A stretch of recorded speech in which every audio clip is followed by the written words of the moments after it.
I don't think it helps to be ideological about what is or isn't. And this I think relates to your point around, well, if if organic farmers are using tillage, then they can't be climate smart. That's bogus, right? I mean, we know from a lot of research on farm and at experiment stations that organic systems are, whether they're often in spite of their tillage, they're accruing soil carbon, right? They don't have the embodied greenhouse gas emissions that are present in synthetic fertilizers and other non-renewable inputs.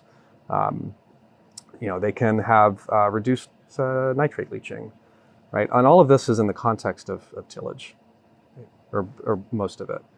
So you can't tell me that because they're tilling, they don't count as being climate smart.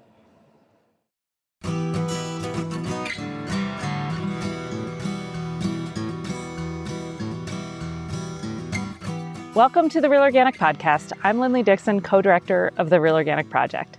We're a grassroots, farmer-led movement with an add-on organic food label to distinguish organic crops that are grown in healthy soils and organic livestock that is raised on well-managed pasture. You just heard from Tim Bowles.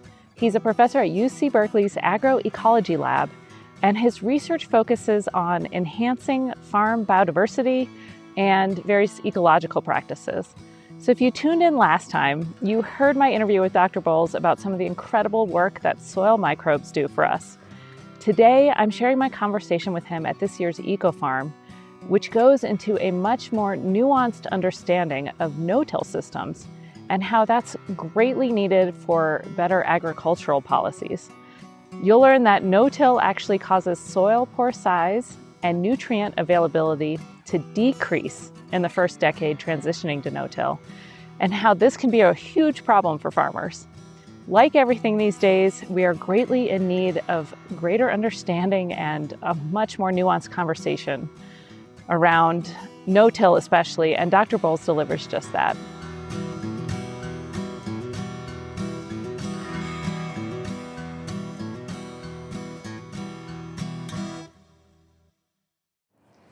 So Tim, we left off last time we were talking where we did kind of a deep dive into some of the stuff that's going on in the soil, and that's so exciting to farmers. And then we started talking about tillage right at the end, and it's such a hot topic right now because there are so many political implications for what gets funded as climate smart and what is the best kind of farming that we should really be striving towards. Right. And we had a whole day yesterday for the Eco Farm pre-conference where we talked about this issue. So I thought maybe we could start off with just some of the basics. The take home that I got from yesterday was that there are a lot of trade-offs. And so let's just kind of dive into what some of those trade-offs are for tillage. Sure. And the shocking thing to me was I think you were presenting data on no-till, and all of it was chemical no-till. Yeah, There's very little organic studies out there. So maybe we can even start with that. Sure.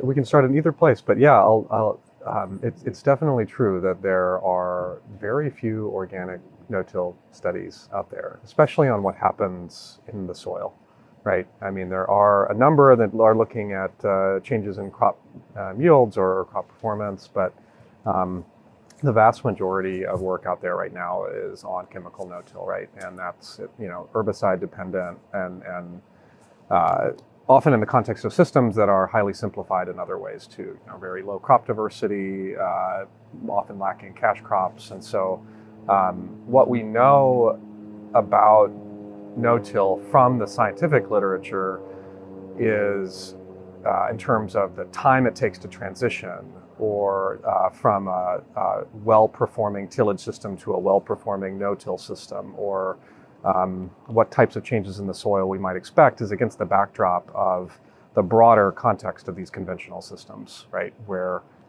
they're lacking in these other critical elements that might help an organic farmer make this transition faster, or lead to different types of changes in soil, right? Because our organic farmers, we would expect at least to see more cash crop diversity, using cover crops, thinking more holistically about the system rather than thinking about no-till as this practice that is dependent on on herbicide and often transgenic crops to kind of match with those chemical inputs.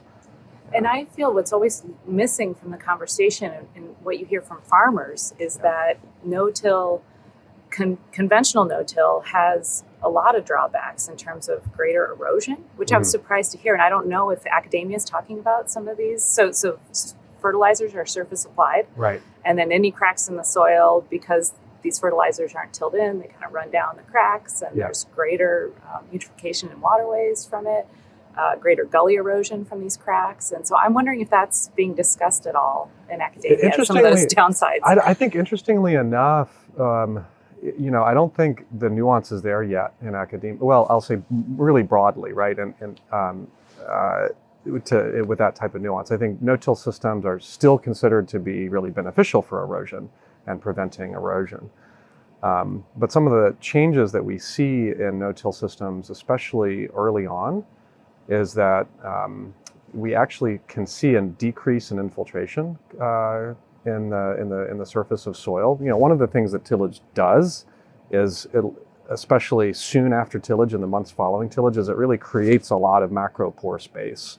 It really, anybody that's tilled would know this fluffs up soil, and that's one of the functions of it, is to kind of create a lot of opportunity for water to infiltrate. And so in no-till systems, where those macro pores aren't reforming, these larger soil pores aren't reforming very quickly, we can see reduced water infiltration that could in turn lead to increased erosion in certain circumstances.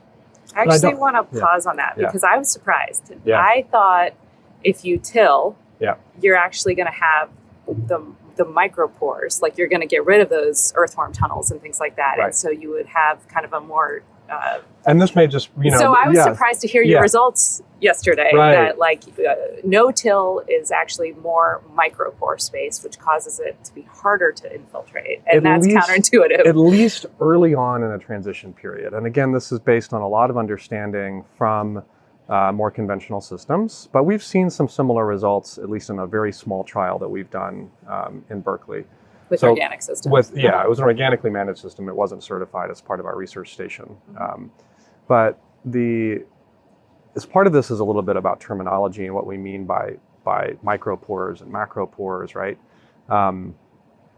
Half of the soil is void space, is pore space, right? So if we, by volume, roughly, that's half is solid and half is this pore space. Yesterday in the session, and maybe you could link this, there's this new research that is able to visualize the pore space in soil at an extremely high resolution, like teeny tiny, like micron level resolution. It was like a cave. Yeah, it was like a cave, all these tunnels, big ones, small ones. And if we measure the diameter of all of these pores in soil, and we look at the proportion of the different sizes of pores that we see, we get kind of this distribution from like large pores, what we call macropores, down to itty bitty tiny ones.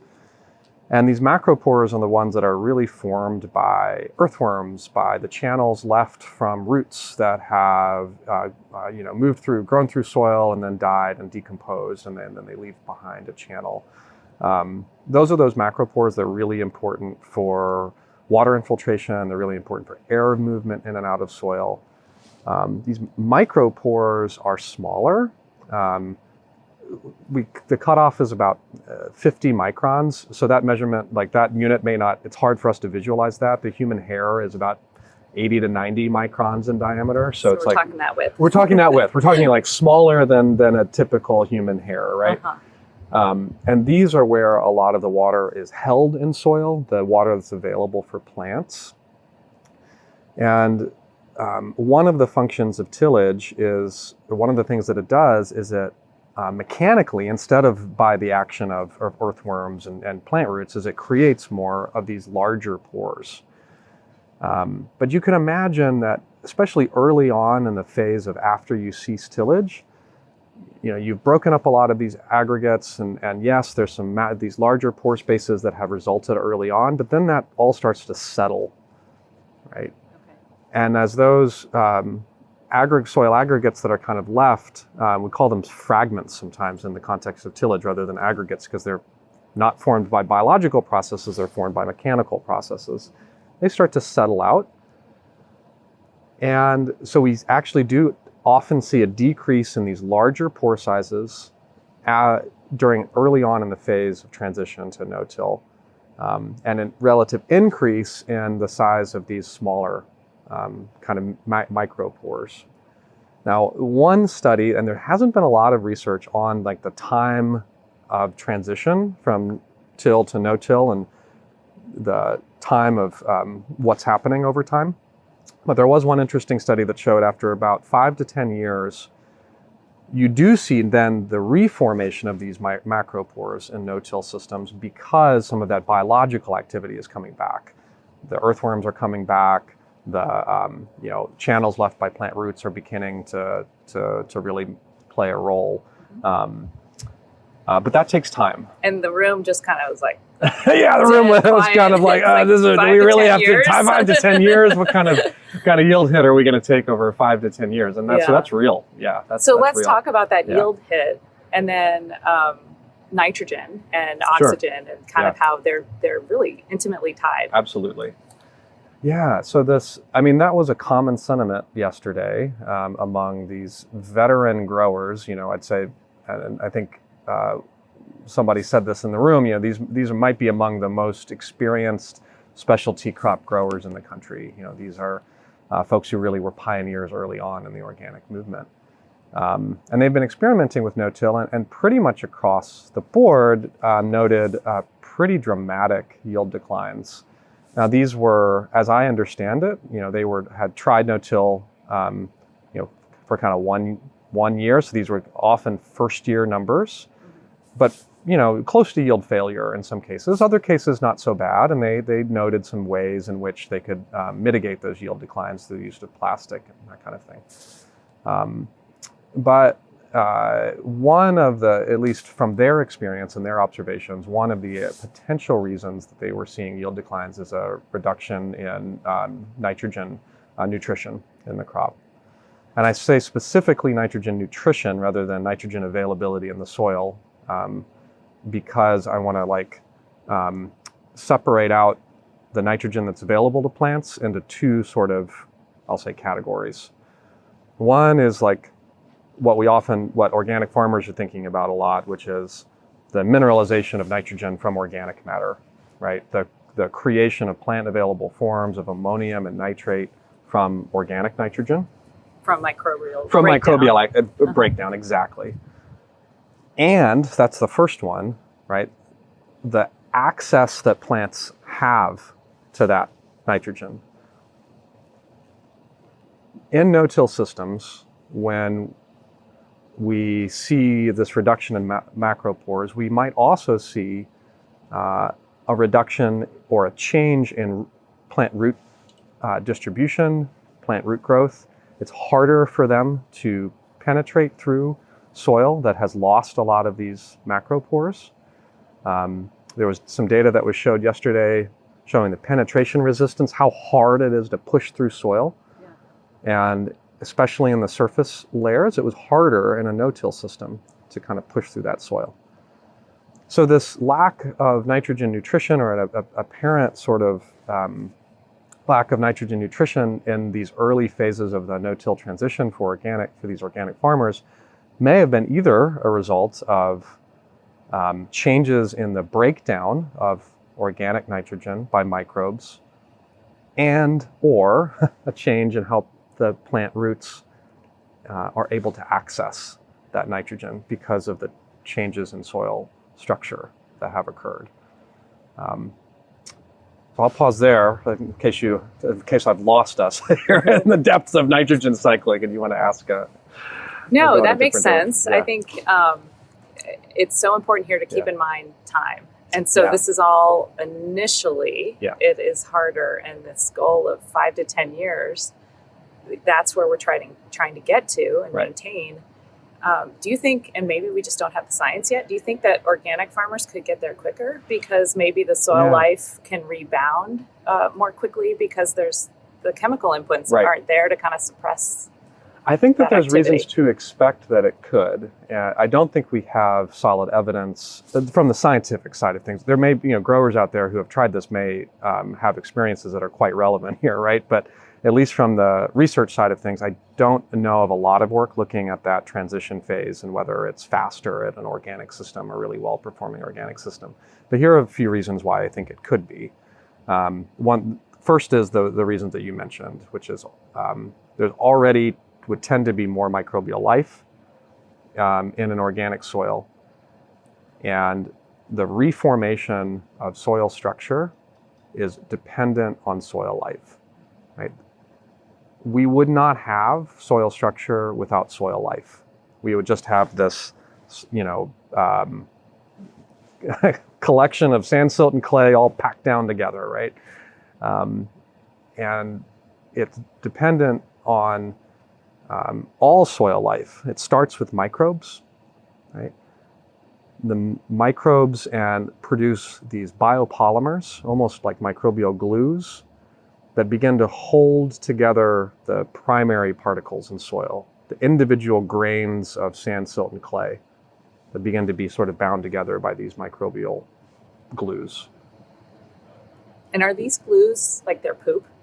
Like, are they just getting rid of them as waste?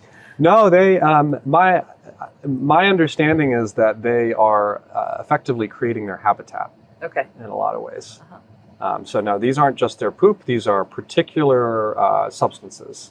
That they're excreting for their own benefit. Yeah, Uh-huh.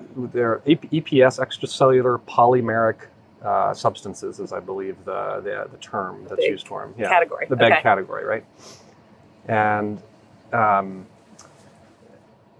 those are these little collections of individual grains of sand, silt, and clay. Then themselves begin to be held together by things like fungal hyphal strands. And then going a little bit bigger, those are end up being held together by fine plant roots, right? And so we get this collection, these formation of aggregates, from the little itty bitty tiny bits to the bigger macro aggregates and everything in between, and it's all dependent on soil life. And it's not just the microbes; it's the bigger critters as well. It's the beneficial nematodes, it's the columbella and the earthworms, of course, which are we're probably more familiar with. Those are also forming these larger biopores.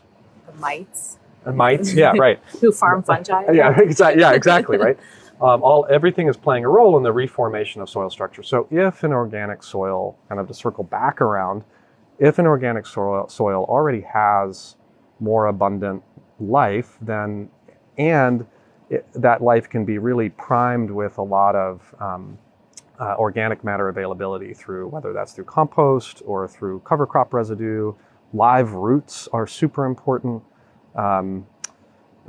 Or crop residue, any of these sources of organic matter that really fuel all of this microbial life, then yeah, I would expect that soil structure to reform faster.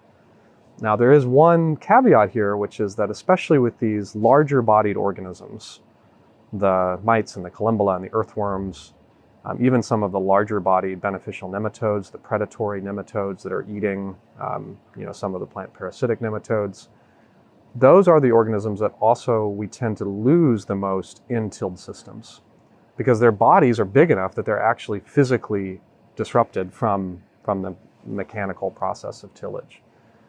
And so there's some ecological questions here too of like, okay, well, if these organisms have been, their abundance can be much, much lower in a tilled system, where do they come from to sort of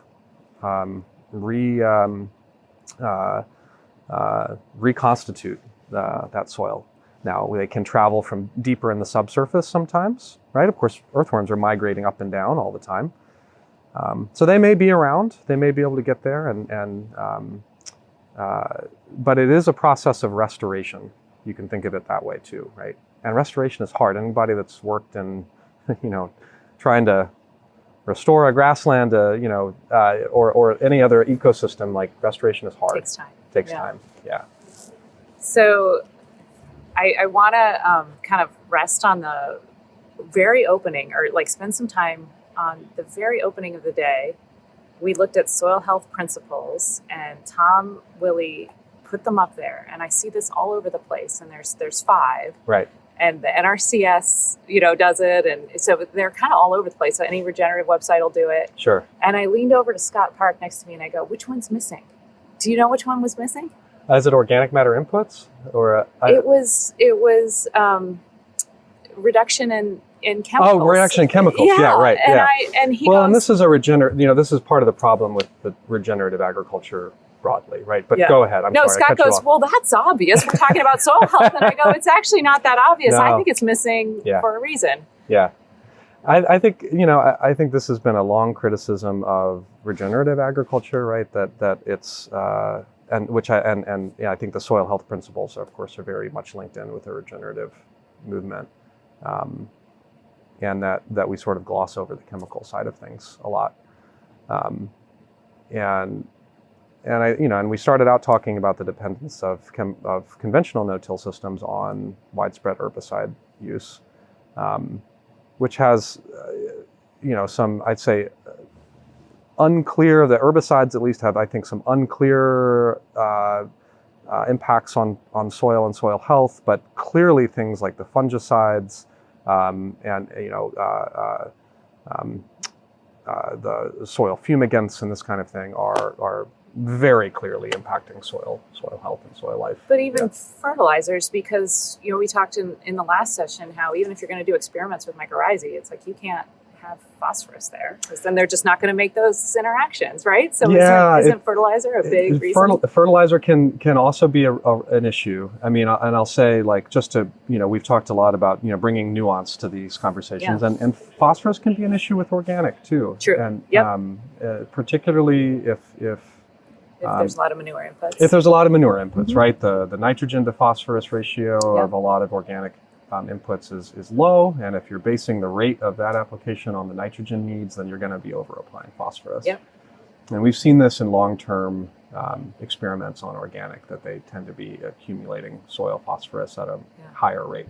It's just to bring a little bit of nuance there, but but I actually think absolutely, that's an important distinction, because a lot of the farmers that I'm talking about, who are some of the best farmers in the country, like the Emily Oakleys of the world, Mark Askegard, they don't apply any manure, and they're depending on their cover crops for their fertility. And the question is, where do these guys fit? Because they, I mentioned it yesterday, intelligent tillage, where they're incorporating a lot of biomass once a year, right before they're planting. Right. So is that climate smart?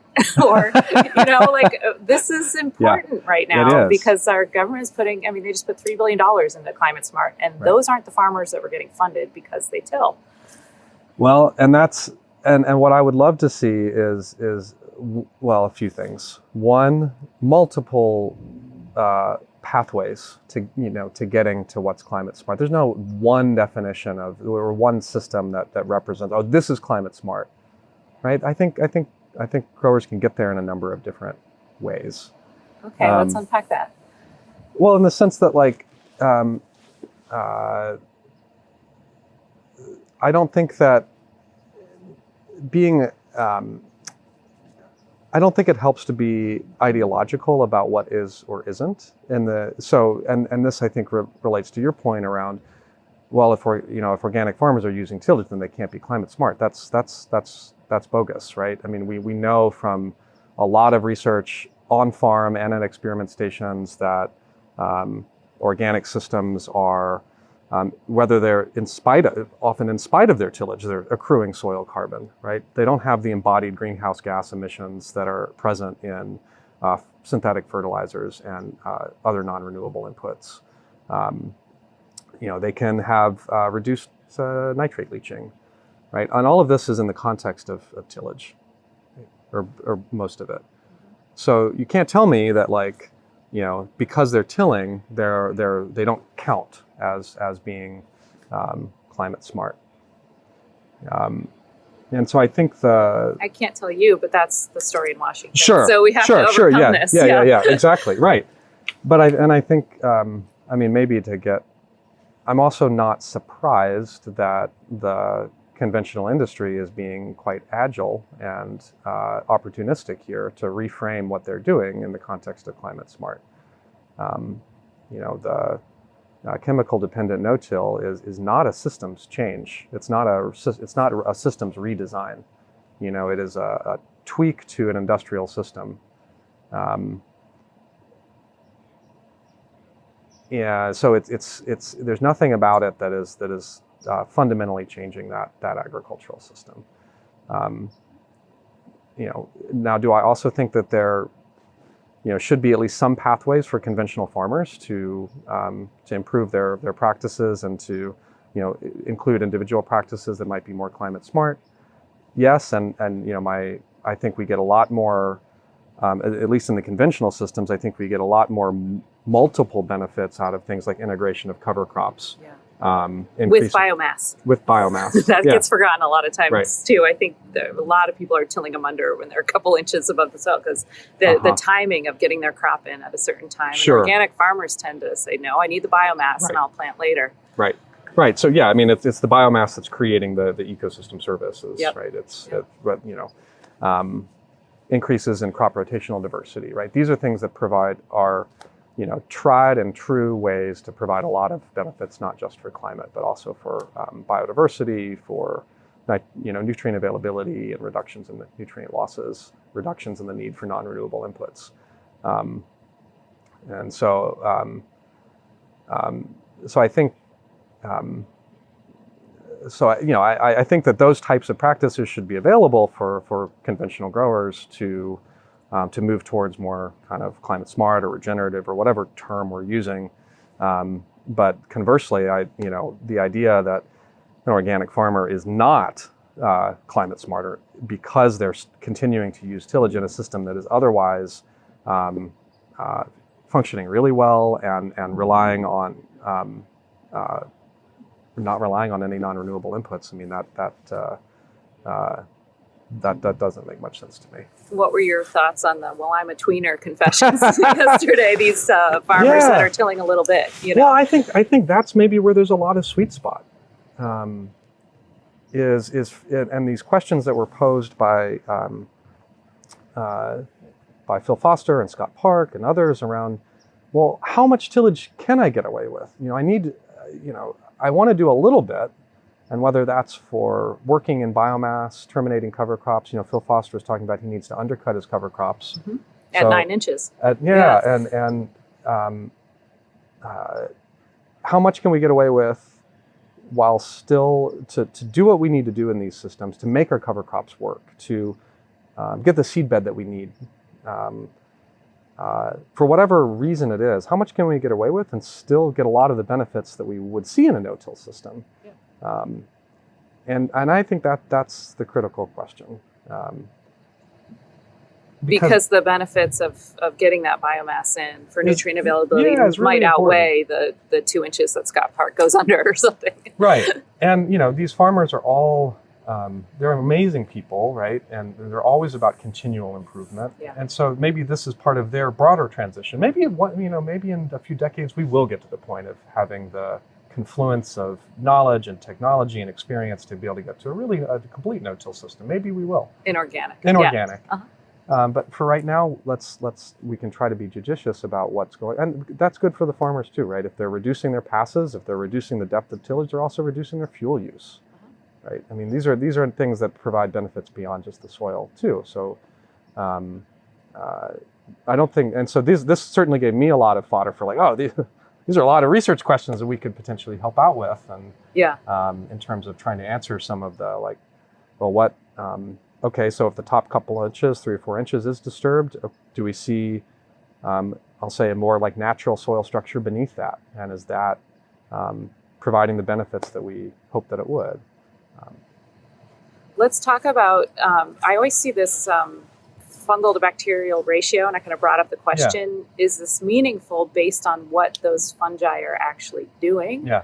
And often when we say fungi in our circles, we're talking about arbuscular or mycorrhizal fungi and not necessarily saprophytic fungi that are breaking all this biomass down. Yep. And so is that measurement even helpful? Yeah. I question it all the time. I'm like, what are we actually looking at here? And what depth, right? It's a confusing world out there. It's certainly been called into question about its utility. And I think, and I don't know the history of it well enough to speculate, but I am a bit cautious or skeptical that it's a really useful metric to aim for. That is increasing the fungal to bacterial ratio. We know fungi are important. They, the mycorrhizal fungi are playing these, we talked about it last time, playing these incredibly important roles in helping plants access nutrients. Amazing scientist, Jennifer Petridge from the Lawrence Livermore Laboratory, amazing microbial ecologist, brought up yesterday about how some of the carbon in fungal cell walls is the same type of carbon that we see as the most persistent soil carbon in soil. So the carbon that these fungi, the saprophytic fungi, have acquired through the breakdown of organic matter and then decomposed as their bodies die, that's some of the carbon that's really linked to longer term carbon accrual. So the fungi are clearly important. And the bacteria are too, right? The bacteria are able to grow really quickly. Their populations can increase and decrease really quickly, so they can respond to a big pulse of organic matter availability, like when a cover crop's turned in, and they can turn that into nitrogen availability, right? So they're fast, and so they, both sets of organisms are important, and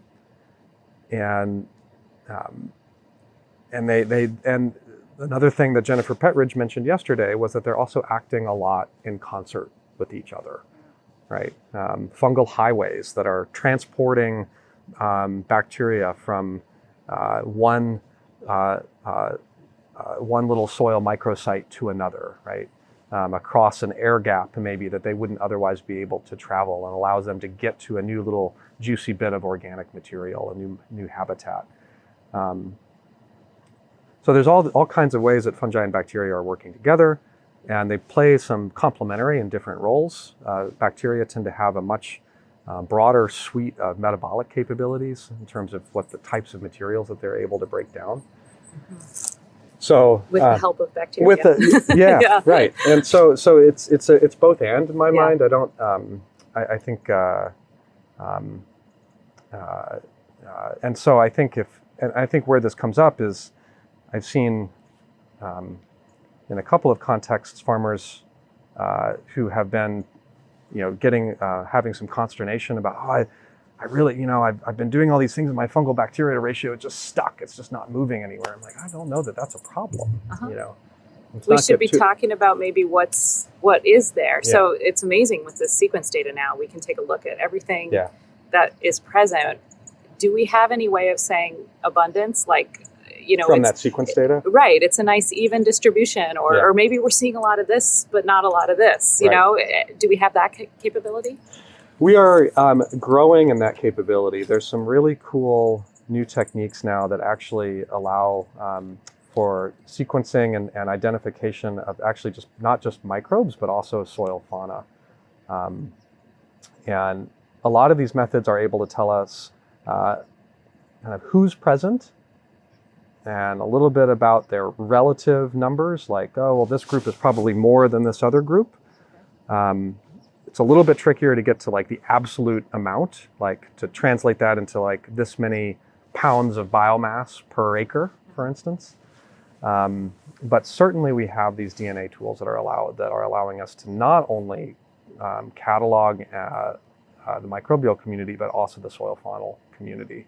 And by faunal, I mean the larger body, the animals down there, the nematodes and the mites and the columbella, and all of that.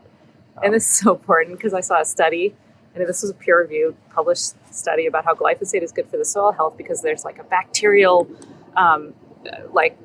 abundance right after you spray it, and then they're breaking it down. Right. And so it's we got a lot of this bacterial, mix that likes to break down glyphosate. And and that's soil health according to this Yeah. article, right? So I just Right. sometimes it's so frustrating. It's like, well, it's published, and so therefore we know, and it's like sometimes we have some trouble in peer review too to get.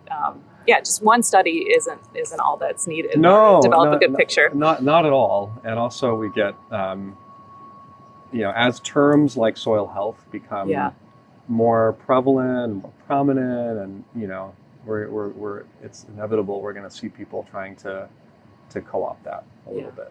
Yeah, it's just kind of the way things are. Yeah. I remember when Dave interviewed Miguel Altieri, he asked him, what is the difference in your mind between organic and agroecology? Yeah.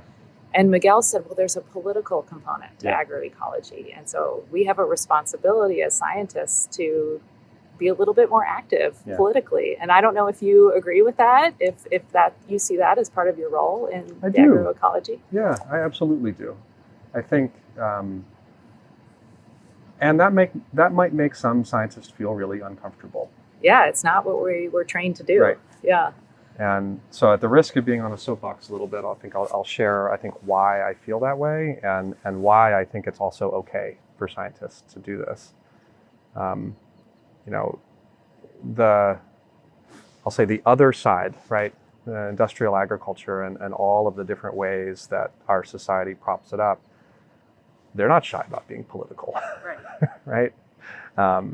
In fact, they've had incredible political success. Right? That's why most of our federal policies are aimed at, most of our USDA policies are aimed at supporting that. So scientists don't have at least I hope we don't have the luxury of just sitting on the sidelines in this. Now, others might say, well, what about your credibility? What about, doesn't that make you biased? And because you might have, and I'd say no, because what's important is that we're transparent about how we ask questions, what questions we choose to ask, and that we're rigorous. So if the data that I'm collecting don't tell the story that I want it to say, I'm not gonna tell a different story. I'm not gonna hide that.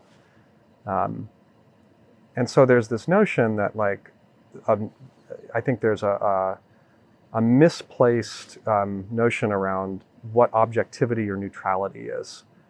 I think as humans we are not able to be objective or neutral. Even the questions that we choose to ask, if we can pretend they're apolitical, but they're never apolitical, right? And so a scientist that is like, well, I'm just going where the science goes, or I'm responding to the questions that are coming from, from the farmers. Well, what farmers are you choosing to work with? Who are you choosing to listen to?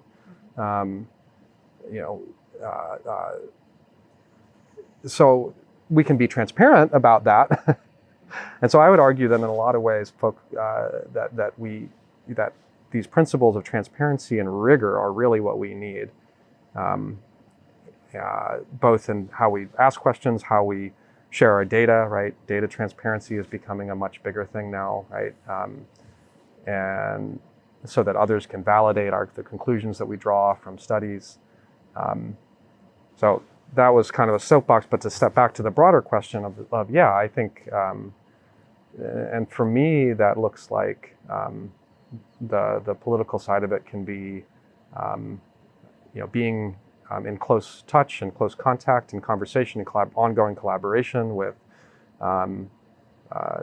advocacy groups that are based on understanding what farmers are looking for, what their needs are, with farmer organizations, organizations like Community Alliance with Family Farmers here in California that does amazing work on the ground with technical support, but is also understanding what types of policies need to change in the state of California or federally to help small and mid-sized farmers thrive, and what kind of information needs might I be able to help with, right? Because that's and being able to design research that aims at those information needs for the types of policy change that we're aiming for.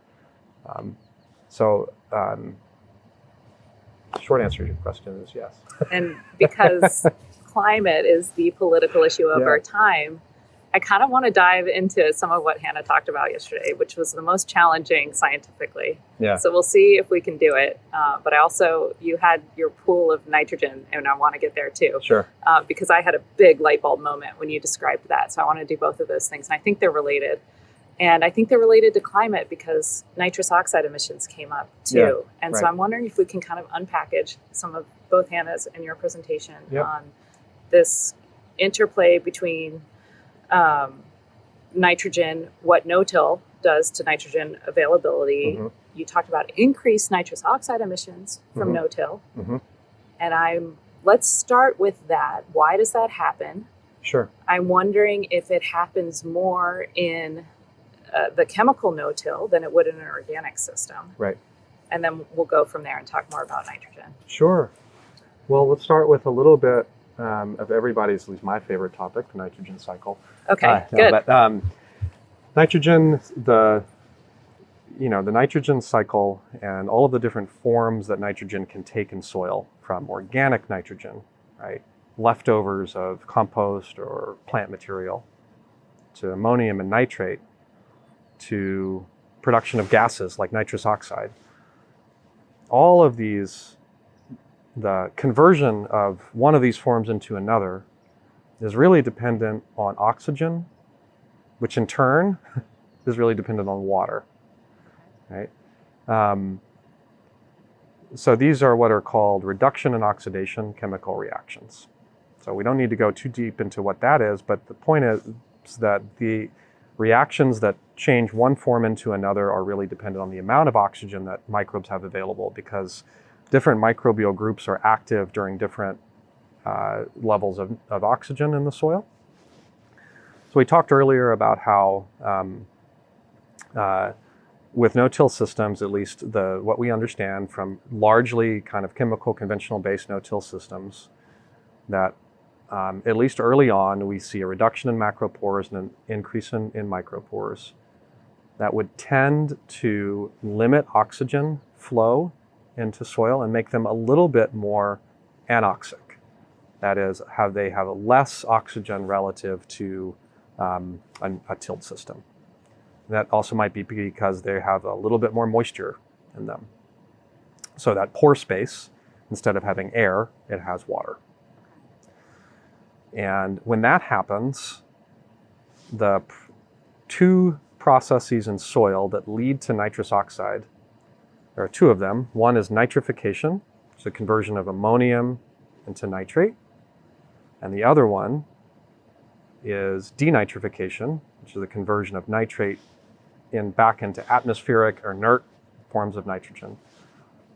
That one in particular, there's more denitrification, there's more nitrous oxide emitted as kind of like a byproduct when soils are really wet and when there's less oxygen available. So hope I haven't confused everybody, but try to reframe it in a simpler way, which is no-till soils, we tend to be a little bit wetter, a little bit more oxygen. That would tend to make the nitrogen cycle produce more nitrous oxide. A little bit less oxygen. Sorry, a little Yes, bit less okay. oxygen. Yeah, a little bit less oxygen and a little bit more nitrous oxide. Now, the other really important part of this, and because you mentioned potential differences between conventional and no-till systems, is that the substrate or the chemical form of nitrogen that is leading to nitrous oxide is nitrate. We would tend to see a lot more nitrate in conventional systems that are using synthetic fertilizers, because often that's the form that they're applying directly, or if it's urea, for instance, it's going to be very quickly converted into nitrate. So there tends to be a lot more nitrate sitting around in conventional systems. So yeah, I do think that nitrous oxide production would be, as a result of the transition to no-till, would be higher in a conventional system than an organic system, most likely. Okay. Yeah. And then can we get to how confusing soil measurements might Yeah. be. If you get a low reading, you presented this graph where there were two really low readings, and one of them was actually you need to apply more nitrogen based on this reading, and the exact similar reading was no, you're just fine. Yeah. And you envisioned it with, okay, so we've got a small pool of nitrogen, but let's talk about nitrogen flow. Right. So you put this beautiful image in my head of like a huge waterfall and then a huge exit Yeah. out of that small pool, and then Right. you're fine if that's your situation. So what type of a situation might have a huge waterfall coming in the soil and Sure. a huge exit from Yeah. that small pool? Maybe I'll scaffold a little Okay, bit to good. get here. Yeah, explain it better than I did. Well, there's just some interesting history that I think is important to remember. Plants and agricultural systems mainly take up two forms of nitrogen, ammonium and nitrate. And for a long time, that's been the primary focus of fertility in agriculture. And that dates way, way back to the 19th century. There was in part because it was a chemist, Justus von Liebig, who identified which nutrients in soil that plants needed. And since then, there's been a strong sort of chemistry focus on fertility and nutrition in an agricultural context. Also, with the explosion of synthetic fertilizers in the early 20th century that can directly add these inorganic forms of nitrogen, ammonium and nitrate, that has kind of reinforced this this focus on soil chemistry. So for over, for a century and a half, there's been this just kind of laser focus on ammonium and nitrate as the forms of nitrogen that plants can take up. So it would make sense if we measured those, right? As to say, how much nitrogen is available for a crop? Well, we should measure the forms that they're taking up. That makes sense. Until it doesn't make sense. When we measure those forms of nitrogen, if you send your soil off to a test lab and they send you a report back and they say this is your nitrate value, you're measuring what's called the pool of nitrogen of nitrate in the soil. So just what's kind of sitting around. However, that's not really appreciating how dynamic, how quickly that pool can change. So that waterfall sort of imagery that you mentioned is one that I like to use, right? Because if we bring in the biology as well as the chemistry into this understanding, we remember that there are these microbes around and they're rapidly breaking down organic matter. And as part of that, they're releasing ammonium through the process of mineralization. And so we can imagine that process of microbial mineralization as this waterfall coming into our pool of available nitrogen. So I like to, if anybody's over the summer looks for a swimming hole up in the mountains, we're lucky here in California, we can go up to the Sierra foothills, find a beautiful little swimming hole. It might just be a little swimming hole, but there might be a hell of a lot of water coming into it, right? Especially after a good year of snowmelt. So what's going out? What's the outflow from that? Well, the outflow from that is what plants are taking up. And it's also what microbes are taking up as well, because microbes are also cycling these forms of nitrogen. They release it from organic material, and then others might grab it up, that ammonium and that nitrate as well. So plants and microbes are both taking it up. So that's what's coming out of our little mountain stream pool, right? So we could imagine that we might have a little pool sitting around in our mountain stream, but we have a big waterfall coming into it and a big outflow going out. And so if we imagine part of that outflow is what plants are taking up, well, they might not be nitrogen limited, even if there's a small pool around, because there's so much flow in the system. Now, we might contrast that with a conventional system where there's not a lot of soil life, where microbial activity is not as high. There's not as much kind of juicy organic matter sitting around, where that might just be a trickle coming in to that pool. And so the size of that pool might be really important and indicative of nitrogen availability. So when we measure soil nitrate, particularly in organic systems, it can be kind of tricky to interpret. This was what the data that you mentioned was from a study about 15 years ago that I did with organic growers, all of whom were growing tomatoes as part of their larger diversified operations, but that was the common crop I was looking at. And after measuring all sorts of things over the whole growing season, I kind of found three kind of groups of farms. One had low levels of soil nitrate. The other two had low levels of soil nitrate, this pool of nitrogen that we're measuring. And a third had higher levels. Can I step back? Is this organic or a mix? No, this was all organic. All organic. All okay. organic. Maybe you said that, but I missed it. So you had three types. Three types. And in one group that had low nitrate, we also saw low yields and low amounts of nitrogen in the leaf tissue of the plant. So those systems did appear to be nitrogen limited. But in another group that also had similarly low values of soil nitrate, they had yields above the county average, which included conventional processing tomatoes, and the nitrogen in the leaf tissue was just fine. So soil nitrate, which we rely on so much as a metric of nitrogen availability, was like, well, it could either mean you have a problem or it could mean you're doing great. Yeah. And so it becomes tricky to have this measurement that is really a static measurement of a soil chemical constituent in an organic system, where if you've done a lot of work to build up soil life and to build up organic matter over time, it really may not be telling you the full story. I kind of see it as like your waterfall and pool image works really well, but like a roundabout too. So you've got a lot of cars coming in and then a lot of cars going out. That's right. It's like, how busy is this roundabout, right?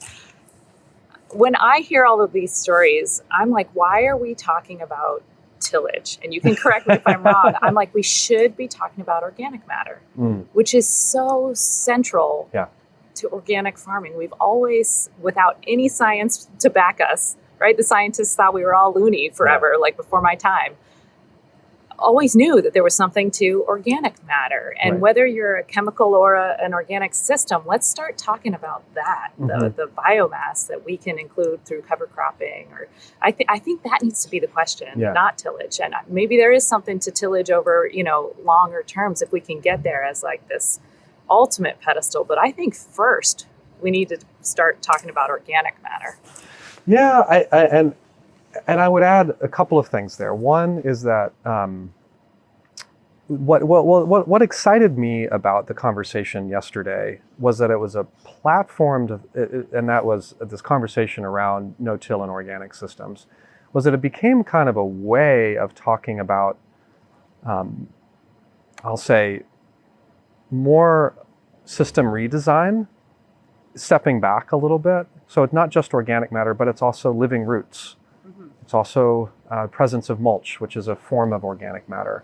The composition of the organic matter. And the composition of the organic matter, right? So it gave us a platform to like step back a little bit and say, well, we're trying to do this no-till stuff.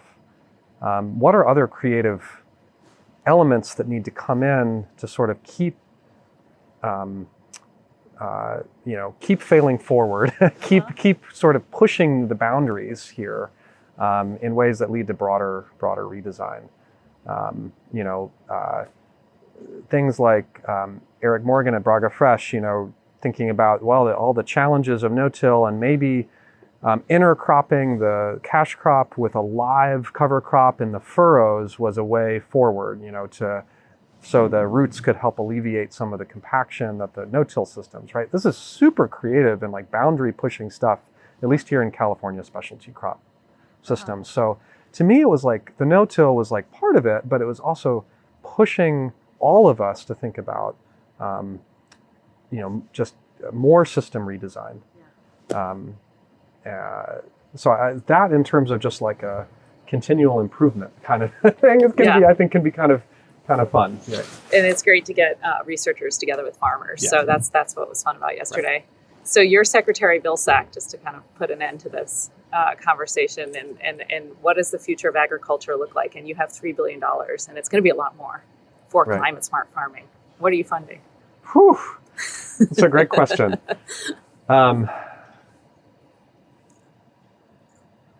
Well,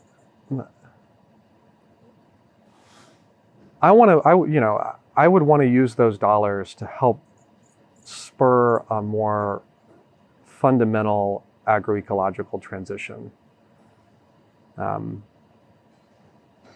And I'd want to do it in ways that really did lead to what I call system redesign. And it's not just me who calls it that. It's other agroecologists, other people working in this area. So not just little changes in practices that lead to, say, increased fertilizer use efficiency or in conventional systems, but really getting us to rethink how the nature of these systems in ways that are increasing crop diversity, are leading to more integration of more use of agroforestry systems in the U.S. Right, really pushing for rethinking how these systems are designed, and rather than this continual focus on individual practices, right? A lot of this conversation, especially in regenerative, is like, okay, no-till, cover crops, right? And those are important, but they're not really redesigning these systems fundamentally. More integration of livestock, right? So, and then the second way is to continue to develop the market relationships that are going to allow farmers to be able to make these changes and have a solid market in a way that is accessible from kind of an economic justice standpoint, right? And that allows all many people to be able to participate in this transition. So I'm excited, for instance, about the possibilities for public procurement, right? And all the folks working in farm to school kind of situations, farm to university, farm to prison, right? And on all the ways that these billions and billions of dollars that we're spending on public procurement are really, at this point at least, really about sopping up the excesses of our commodity crops, not about supporting our regional food system that is healthy both for people eating the food and the farmers. So I don't know. So it's a broad answer to your question, but I want to get us, I'd love to get us beyond just, payments for simple practices, and really thinking more about how do we spur a deeper redesign of the system that we have. And it seems like it's going in the opposite direction of outcomes based. Like if we get a soil carbon organic matter reading that's higher, then right. You get some money and you need to pay us back if it goes down next year. So it seems like it's going the opposite direction. I'm really concerned about the outcome stuff. Is I understand the rationale on one hand for outcomes based verification, especially for folks in the policy space who don't have a deep understanding of the of farming and agriculture. Okay, it seems fair. You want to know whether it really happened or not. At the same time, I think we might be it's hard to do the verification, and that's been a perennial challenge. But I think more deeply than that, I think we're making a mistake because of just having this laser focus on greenhouse gas emissions and soil carbon. Yeah, we got to try to fix the climate crisis. At the same time, we can't. I think anytime we have a singular goal, there's going to be broader trade-offs that are unanticipated. I'd love to see us take a more with system redesign. We might not just be sequestering carbon and reducing greenhouse gas emissions, but also improving water quality and reducing the need for pesticides and restoring biodiversity, right? That's what agroecology brings, is this perspective on redesign and like multiple benefits, rather than just like, well, we have a metric, say changes in soil carbon or reductions in greenhouse gas emissions, any pathway to get there is fine. The sort of agnostic approach, I think, might lead to a further kind of entrenchment of industrial agriculture if they can find ways to kind of to do that, to meet the narrow goal of changing these metrics. I don't know if that makes any sense. Yeah, it gets complicated when you're someone who's just buying food and you're trying to support the right kind of farming, right? Yeah, and so sure. Traditionally that's been labels, and agroecology has kind of avoided that. Yeah. What are your thoughts on how we are able to really support best practices and the farmers that are trying to do all this? I mean, I think,